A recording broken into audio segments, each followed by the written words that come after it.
Hey, everybody, welcome back to another episode of the Growth Capital Podcast. I am your host, Justin Dixon, and today we've got Allen Martinez on the podcast. He is the founder and chief AI officer at Noble Digital, which is a digital marketing and AI consulting agency working with small and medium-sized businesses. A pretty interesting episode here because we dig deep into AI, specifically around how businesses should be implementing more governance guardrails around how their AI chatbots are interacting with one another, so that there's no drop in customer satisfaction or any kind of errors that are being made. So if you've kind of started to use AI in your own business or thinking about it, I think you'll get a lot out of this episode. So let's get Allen on the pod. Interested in hearing conversations with private equity leaders, CEOs of private equity-backed companies, and startup entrepreneurs where they share their stories about their career journeys, starting, investing in, and scaling successful businesses, and the important role that having the right talent plays in building a successful business, then you are in the right place. Welcome back to another episode of the Growth Capital Podcast. Here's your host, Justin Dixon.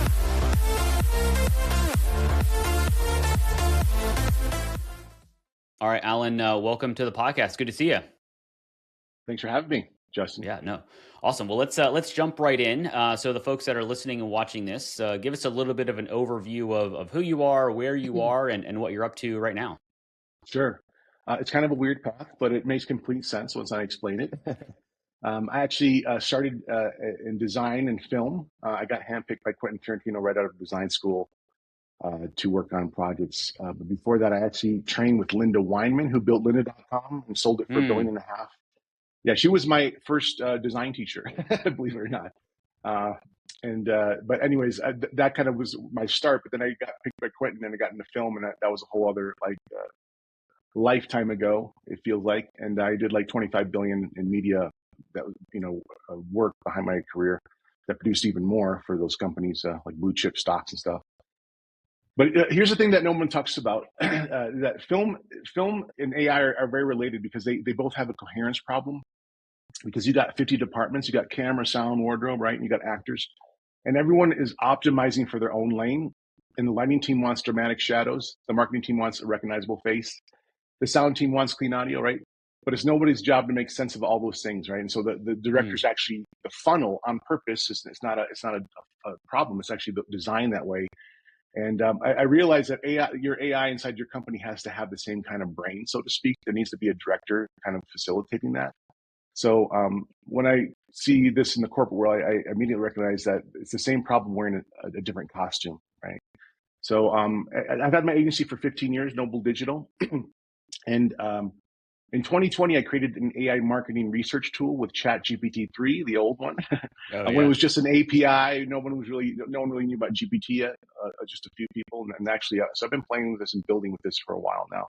I even built like the full ESL school with all AI avatars teaching the lessons and stuff. So I've kind of gone all in on AI because I like to explore things and push them to the limit. I would say 2-3 years ago, it was frustrating, but now it's like so much easier.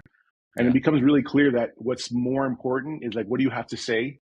What should you be saying? Like, why should we be doing these? The strategy is way more important now than just the tactic, because you can execute on the fly now these days, which is insane, right? So it becomes even more important because your blast radius can also be negative, right? You can crank stuff out quickly, but you can also crank out garbage as well very quickly. And that's why it becomes very important to have a very cohesive strategy going in if you're really going to take AI seriously. Yeah. So I always like to hear people's origin stories of starting a business. So obviously you started Noble Digital, you said like 15 years ago. Yeah. So why'd you start it? How'd you start it? And then, would love to kind of, obviously jump into some of the more present day stuff. I saw the writing on the wall was, the social media. It was around 2010. I saw the writing on the wall where things were going. I'd been working part of this big industrial complex of like big ad agency. And it was like this big, everything was such a big deal, and it didn't have to be. And I think I'm going to go off on a tangent, but the Canon digital camera came out, and suddenly you could walk into a room and film, and it looked pretty damn good. It looked pretty close to film at the time. And it was revolutionary. And so now a guy with, maybe a couple lights could walk into a house and suddenly he's filming a scene. That would have been like 30 or 40 people in LA, right? So that's ridiculous. It was, by the way, it was always ridiculous. I always hated that. I always hated how big crews get. I saw a photograph of Stanley Kubrick shooting Clockwork Orange. He had like 10 guys around him. I was like, I like that conciseness, right?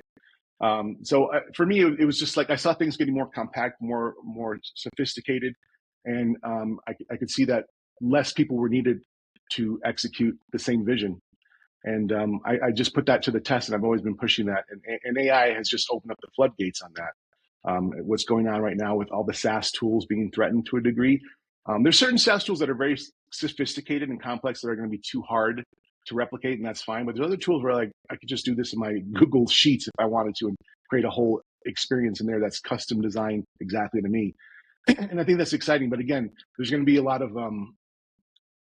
sprawl. I think people don't realize like the shadow ledger of what these things actually cost, because there's the cost, there's the money you save from using it, and then there's the money that costs you from the rework of having to fix it.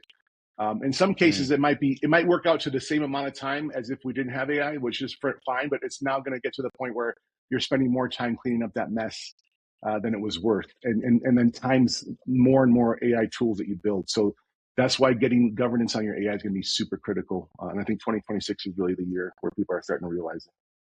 And so with Noble Digital now, are you still working with customers on traditional marketing kind of campaigns and campaign management and all that stuff, or you shifted it to being very AI focused? Yeah, that's still happening. It's a mix of both right now. But I think, I gave a talk to a bunch of CMOs in this group, and I had a talk prepared for them, and I realized my talk was way too advanced and I had to simplify things. I realized like they don't even understand what the problem is yet. They don't understand the problems of the collisions they're about to have when they start adding more tools. Because you have to realize, and I'll give a simple example is like, there's like three gaps that they fall into basically, right? And it's the first point is that they don't have any enforceable rules, right? Most companies have a policy document: be responsible with AI, follow brand guidelines, don't overpromise, right? That's soft governance. It's aspirational, but it's soft governance. And in the old days, it's something that a human would read once and forget, or maybe remember and try to retain and try to enforce it. But what we need now in the AI world is hard governance, machine-executable rules, where the AI checks them before it speaks, decides, or acts, right? So we need like a filter inside the company, like a local model. And that's kind of what I'm constructing. I'm constructing kind of like the code language to follow those rules. And if you think about like what branding was about for decades, right? It was always like, here's the brand strategy to create a whole branding thing. Everyone would ignore it, right? And I think now today, all that can be enforced. And I don't just mean like brand. People think of branding as like the visual identity. That's one little aspect of brand. I'm talking about the messaging. I'm talking about the laddering down into a sales handoff, right? From maybe an SDR over to a closer and all that. I mapped those things out before AI existed, but now AI just makes it more simple and makes it more explicit. So there's less room for error. And so in the simplest example, if you think of Canva, when you play with Canva, you set up your brand colors and you know, okay, now I can play. It's going to have those same three colors of our brand, and everything I create is going to be on target. Think of it that way. It's the same thing, but now it's with messaging. Now it's with like, how do I want to apply to this client that is worth $200,000 a year to our firm for the past 3 years? Like, you want to be really delicate with that, especially maybe you have someone new on your team that is just been onboarded and kind of new, and now they're like doing stuff that could be dangerous. Like maybe they're a little bit more guardrailed. There's a guardrail for the AI, and then it actually enforces guardrails for like employees so that they're not doing mistakes or just doing stuff they probably shouldn't have done. Because if they only had known, where the AI can maybe guide them for a better result. I'm curious to kind of dig into the CMO, SaaS CMO conversation a little bit, because a lot of traditional, and obviously you're more of the expert than I ever am, but the kind of model was if you wanted to term up sales kind of leads, you would just, spend more money on ads and things like that. Mm-hmm. And now we're in this world of kind of AI, zero click search and all of that. So how should CMOs that are, in a SaaS company, how should they think about this new world where people can, search via a chat GPT and not have to click through into a link, but you still want to show up in those results? Like, what's the strategy for that? With my own agency, I noticed that our SEO was kind of dying for the past couple of years slowly, and we hadn't done much about it. And then what happened just this past year is I started getting like direct RFP invitations with people I've never communicated with, like legitimate, firms with like real budgets knocking on the door. Why? And it's clear with the user experiences, right? They're overwhelmed. They're like, okay, who's the best at whatever? And then our name popped up, thankfully. And because they weren't even like vetting me. Like they weren't even like, let's go through all these processes that you normally see with an RFP. They were just like, you go ahead and bid on it. Let's set up a time. And that's a new thing. And I think what's happening, people are trusting AI's decision to research something and figure out like, all the busy work that we used to do. Obviously, there's still a human in the loop. At the end, they're going to look at all these, bids and decide who they're going to go with. But it's interesting that AI is able to read all these sites and understand like our case studies and go, okay, these guys, because the fits were spot on. Like they were like, wow, they really, GPT did a great job of actually referring them right to us because it's our ideal client. And we didn't, by the way, we didn't design for that. We now have some of that kind of set up. We're going to start to dig into that more, but we had nothing set up. That's just based on how our actual information was. And I've always hated this about SEO because I paid for engagement with SEO back in the day where we would have all this traffic, but the actual writing was horrible, right? So I'm like, a human might actually read this, guys. Like they were just doing it for like Google, and now it's the same thing for AI. Like a human might actually read this. In this case, the AI is sophisticated enough to read at the sophistication level of a human and actually inform someone. And so what does that mean? That means messaging is more important than ever. Getting your story straight. It's going to be about storytelling. It's going to be about like proof points and all that kind of stuff, but done in a way that makes people receptive, and obviously the AI receptive and refer you. And so if somebody is, and this could probably apply to any business, not just software companies, if you want to try to stand out now, what are some things that you would recommend, putting your AI marketing hat on? Like what should people be doing if their, website is not up to par, they're not super active on LinkedIn, if that's their main mode of communication? Like what are some of the things that they can actually execute on so that when an AI is doing research on, the best, because obviously people want to know who are the top, who are the best, like all these things, like how can you show up in that AI generated kind of research versus, being ranked on a website?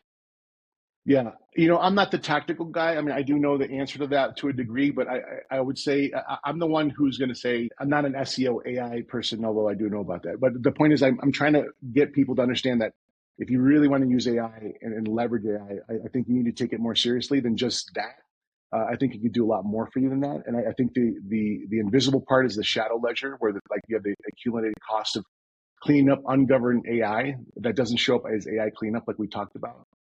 And you understand, like for a mid market, it gets expensive. They can spend $200,000 to $400,000 a year on what I call the reconciliation tax, and that's like cleaning up things and also losing clients and whatever it's going to cost them, right? And I think the math that should terrify anyone in this call that listening is like, 5 AI tools creates 10 potential collision points, and 10 tools creates 45, and then 15 tools creates like over 100. And so that formula alone will tell you that, when you start implementing these tools, you're going to start to have chaos. Now, if you're just looking for lead generation, that's fine. I mean, there's obviously a billion AI SEO guys that will do that. But after you get that acquisition, then what, right? And so I'm talking more about the actual operational aspect of AI within your company. And getting those all in alignment and understanding all the like different voices of the AI, that they're not going to be in sync. There's three kind of personalities of the AI, and they get kind of loose. But the first one is persuader. Think of like language models that write, summarize, respond, right? They're optimizing for engagement. But the second one is the judge, like scoring systems that route and prioritize. They might approve or deny.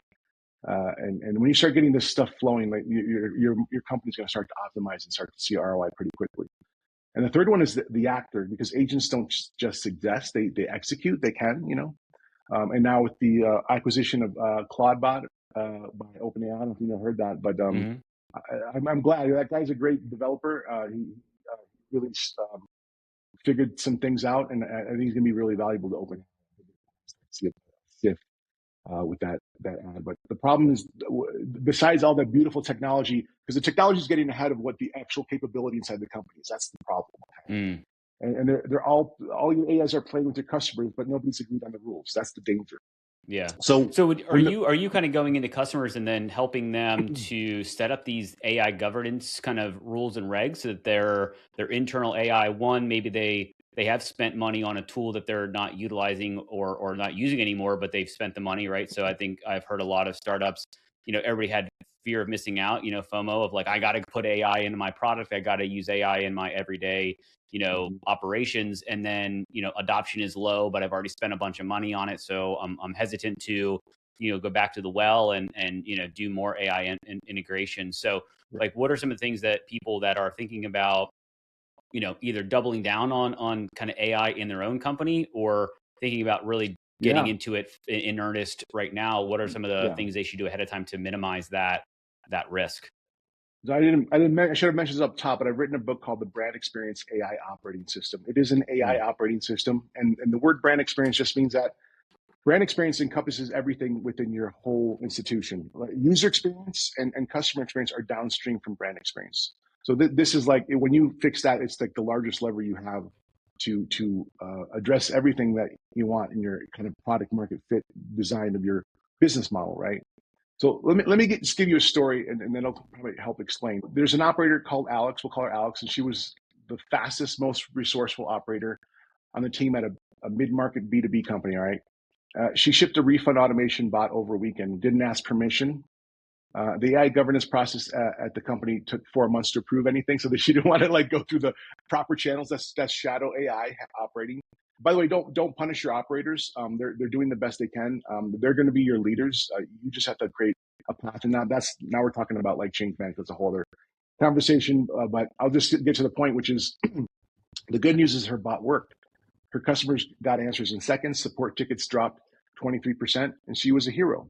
But then a few weeks later, a VP from enterprise calls the CEO's assistant directly, and it says, "We need to talk today." And the VP is furious because this is their largest account. 200,000 annual renewal, rock solid for 3 years, right? So he received 3 contradictory messages in 7 days, right? Now think about it. So there's 3 AI bots. The marketing automation promised a white glove onboarding. The AI sales assistant offered a 15% volume discount on the self-service tier. And then Alex refund bot told them their account was flagged for potential churn and offered a win back credit they never asked for, right? So there's 3 systems, 3 different promises, and 1 customer with 0 coordination. That's what we're going to start to move in when you start to add more AIs. And those are the collisions I'm talking about. And that's the persuader, the judge, and the actor all running simultaneously, and none of them knowing that the others existed because they're not connected to the actual data sources. So how do you kind of set things up appropriately the first time to make sure that Yeah, your sales bot and your refund bot and your marketing bots are all kind of speaking the same language and they know what everybody else is doing? Because the refund bot would not have flagged them if they knew that this was a big client and all that other fun stuff. So how do they structure exactly. that? And so I think a lot of people are probably thinking, well, we have to think of every possibility possible, and we're going to go crazy trying to figure that out. So let me start with the beginning. AI is not deterministic like software. It's probabilistic. So it has a mind of its own. And I'm not judging that. I'm not saying it's a good thing or bad thing. It's actually a wonderful thing if you know how to control it. And until you control it, you will never succeed. And that's why the Chevy chat bot sold a Tahoe for $1 or tried to. It agreed to sell a Tahoe for $1 to a customer because they didn't set up any guardrails whatsoever and no governance and no red lines for it, right? So my strategy session it's not a technical problem. We have all the we have more technology than we need with AI. It's a governance problem. It's a strategy problem. And so, believe it or not, my sessions don't look too different from like what a brand strategy would look like. You think about brand strategies like mission values and what what is your North Star, all those kind of things, which are lofty and they seem pointless when we're talking about the old world. But with AI can take that and go, oh, okay, now I have context. But then you can layer in other like legal things like red lines, prohibitions, what it can say, what it can never say, what it must always say, and layers and layers and layers and layers of logic, pure logic. All software in the world is built on logic. So we need to layer in all these different logics and to create this compact machine code for the implementers to execute. I think the easiest way to describe it is if you've never done a website design, you usually have a front end, right? You have clickable wireframes, right? I don't think anybody that's ever been through that process at least one time would ever go back. You wouldn't just call a bunch of coders and go, okay, build me a website, make it blue and use these fonts. Like you're going to get something back that you probably will hate because there was no input from your side. So the strategy is really like pulling what's inside of the brains of the leadership and just saying, okay, what's your bottom line here? Because I'm looking for the edge cases. And then from that, I can create like electric fence for the AI, and I can start to contain everything. And that way you can scale this indefinitely. The models can change. We can have GPT-50. It doesn't matter. Everything can change, and now you're in control of your own system. And then I use like a local model so that it's proprietary. You can keep things inside. You can protect information. And let's not forget the fact that what is this all for? I'm just talking about the building. This is the boring stuff. But what's the exciting part for an owner? We're talking about predictive intelligence. We're talking about like, okay, now I have all this data flowing to me, the AI, right? It's thinking like, now I can go this, we can go this way, we can go that way. What do you want to do? You now have the corporate hippocampus, right? Someone leaves the company and that whole department just shuts down because no one knows what that person did. Like those days are over. So when this AI it's going to get smarter and smarter. It's going to retain all this information. And your first party data is now going to be leveraged in a way never before. I think in the past 20 years, where it was like first party data, big data, all that stuff. The problem was like attribution. No one could figure it out. It's this mess. No one could organize it. Even with like data teams working on it, it was expensive.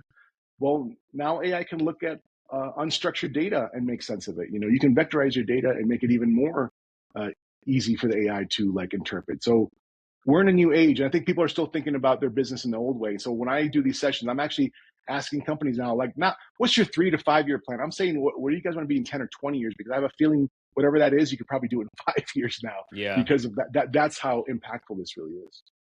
What are some of the interesting kind of like low hanging fruit areas of the companies that you work with where, maybe they've had AI and they need to kind of rejigger it, or they're kind of, this is their first kind of dipping their toe in the water. Like what are some of the best, maybe easiest use cases where a company that, they're not big, they're, a startup or they're a Series A, that they could just say, hey, cool, we're going to implement this and it's going to save us time, money, effort, streamline, everything.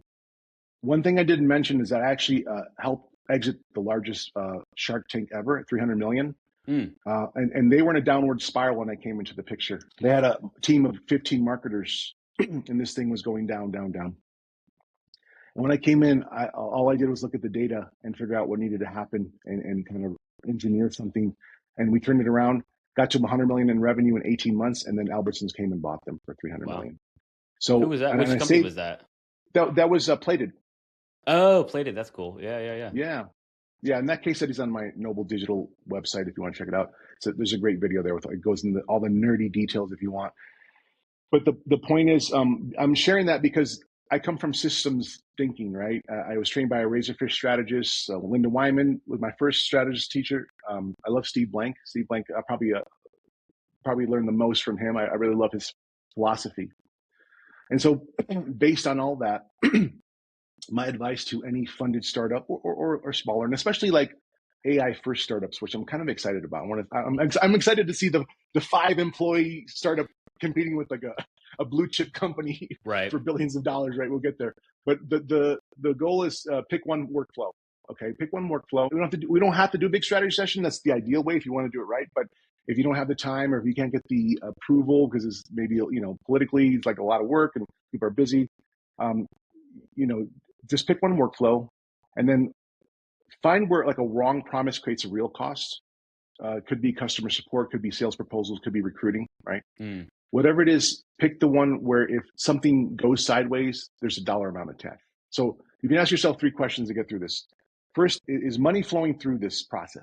That's number one. Revenue, pricing, contracts, anything that touches a financial relationship with the customer. And if it's a yes, a collision isn't theoretical, it's going to be expensive.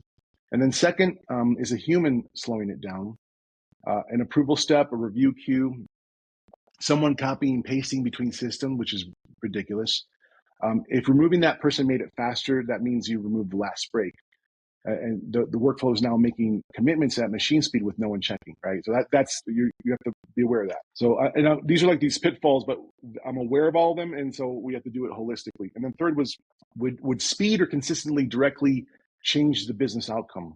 More deals closed, fewer complaints, faster responses. So start there, not everywhere, not a full AI audit, but just one workflow, one set of rules, and prove it in 30 days. That's the one you can take upstairs. That's the proof that your PE group can fund, right? And here's why this matters as a starting point. Because once you can govern one workflow successfully, once you can show that what the AI did, also the rules that it followed, that we're creating like some kind of structure and pattern that we can replicate. Now you have something that most companies don't have. You have a template, a repeatable model, a way to expand that doesn't multiply your risk every time you add a tool. And I think the companies that figure this out in the next 18 months are going to own their own categories. The ones still buying tools and hoping for coherence are going to keep paying for mistakes they can't even see in their P&L, right? Yeah. So Yeah, I've seen a lot of AI recruitment tools out there that, say they can do things faster, better, quicker. And I think, they'll get there. And again, I have not done an exhaustive deep dive into every single AI recruitment tool, but I think there's a lot of, and this is probably consistent for a lot of things, and you probably see it a lot in the marketing world, like that you're about 80% there, but it's not there yet. And so you need to kind of modify for your specific use case, because I've done multiple demos of products, and I think that they're good, but they're not great. And I think we're still in this infancy of AI where we've only been using it as a collective for a few years, right? And really in probably in the last 18 months. And so I guess you've been using it longer than I would say probably most have, just given that you kind of had some access and experience with it before it became mainstream. Where do you think it's going in the next, call it 18 to 24 months? Because I don't want to do the 10-year thing, because everybody I talk to that's an AI like enthusiast is like, we're going to be in this utopia universe in 10 years where nobody works and everything is done for us and everybody has this, abundance but nobody talks about the downside of the 10 years, like what's your 5, 6, 7, and 8 and all that. But so let's just think about the next 12, 24 months or so. Where do you think AI is going, and then how could that help a startup / mid-sized business really execute at a high level without having to add a ton of humans necessarily into the loop? yeah, I'm going to go back to my website analogy for a moment, just so everyone can relate easily and quickly.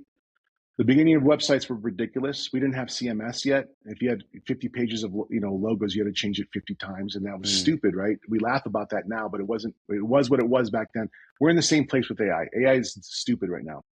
My whole point of creating the book is to help educate people and help them make them aware that you can have an amazing AI experience right now. You don't need to wait for it in the future. And it's hard to answer your question, because it's like, if no one followed what I'm saying, I will say it's going to be a painful 5-10 years, right? But if they did, we're going to see these explosive changes happen. And I don't want to say like no one's not doing this. Like they're doing it in bits and pieces, but I think if they do this collectively and holistically, they're going to have a better experience. For one, I would say AI is experiential. It is right now. It's just that we're not designing for that, right? We're designing for like the little chatbots. I want to pull people out of like what they're thinking, and just imagine what the big brands do for a moment, because you can do what a big brand does now. That's the biggest thing, right? Not that I'm a big fan of Progressive Insurance, but everyone knows them. Progressive has Flow. They spend billions of dollars on her image, the media behind it, a year, every year, right? And so that's a personality. If you look at a website is just a digital wallpaper of your company. And we're doing our best to make it as human as possible. But now we have an actual tool, AI, that could give an excellent human-like experience and a great customer experience in some situations. Not every situation, but a lot of situations. And when that starts getting leveraged in an experiential format, I think we're going to see a whole revolution happen. Again, we have the tools to do it right now. It's just like no one's leveraging this. Everyone's waiting to watch for what else. What are they doing? Like, you don't need to wait. You need to have a little more vision.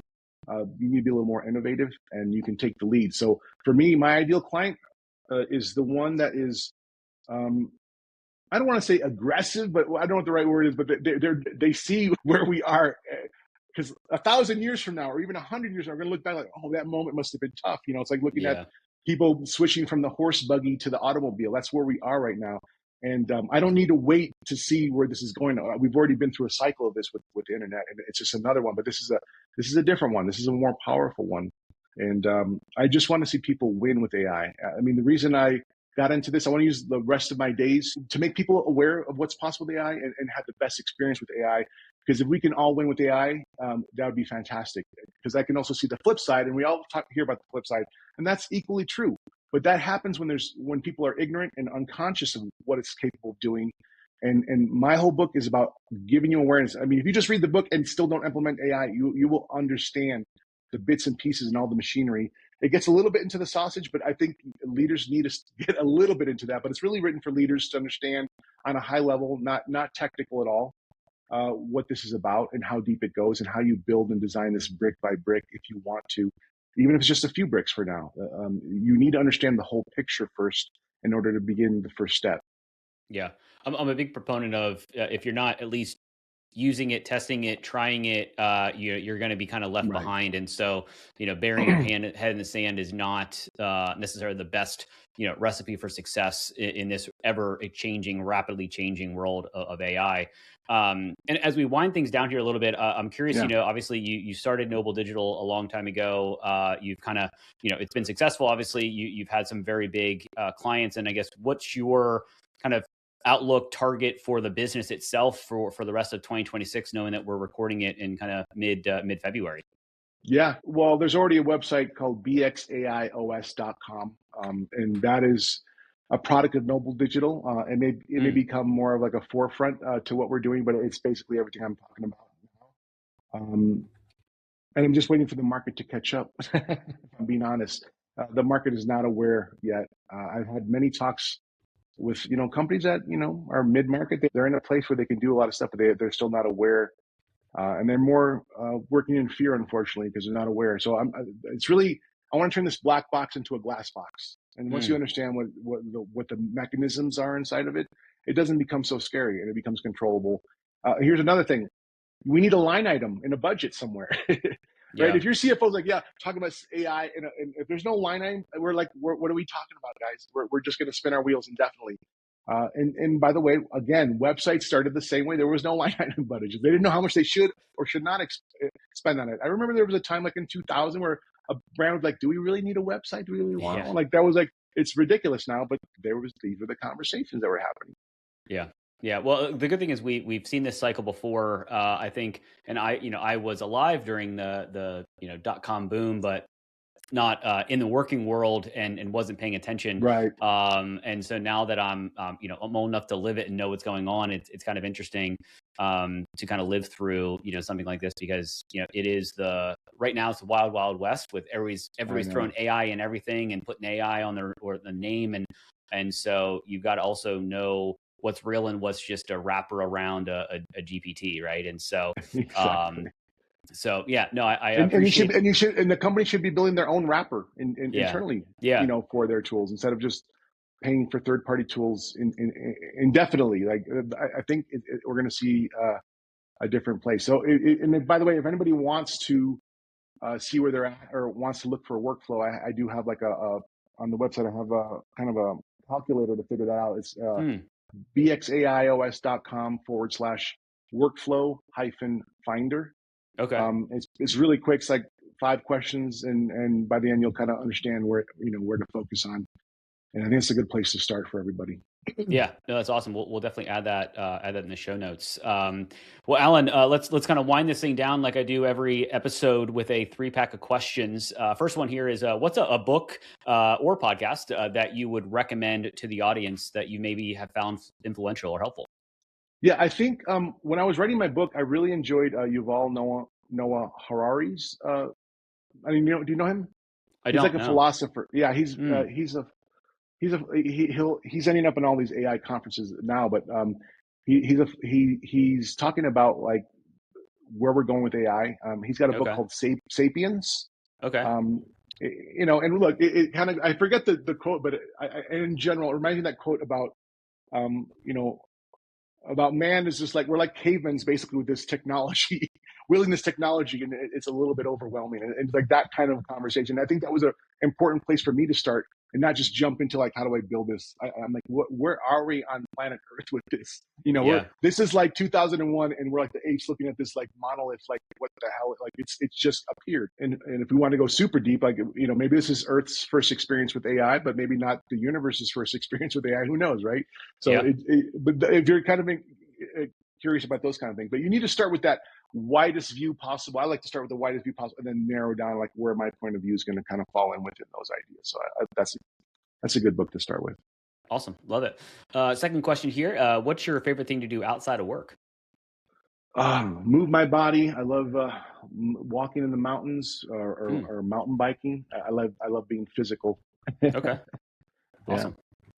Well, you said you're in San Diego, right? So there's a lot of good trails and all that stuff, right? Yeah, I'm either in San Diego or I'm Colorado, depending on what I'm doing. Yeah, Colorado's A lot maybe of times I better have to go back for to the mountain LA for biking. production work and stuff, but yeah. Very cool.